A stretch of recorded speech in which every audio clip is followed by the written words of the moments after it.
नमस्कार, जय शिवराय मित्रांनो. माझं नाव प्रतीक सुधीर चव्हाण. तर मागच्या भागात आपण गावातल्या म्हणजे ज्या प्रशासकीय अधिकाऱ्यांच्या लिस्टमध्ये मिरासदार आणि उपरी पाहिले. आता या भागात आपण पाहणार आहोत बलुतेदार.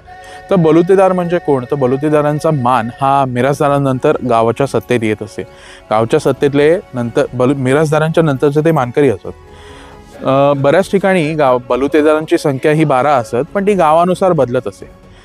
गावच्या जो शेतसारा असे त्यातला काही भाग हा त्यांच्यासाठी ठेवला जात असे आणि वस्तूंचे आदानप्रदान, ज्याला आपण आजच्या भाषेत बार्टर सिस्टम म्हणतो, ही बलुतेदारांपासूनच सुरू झाली.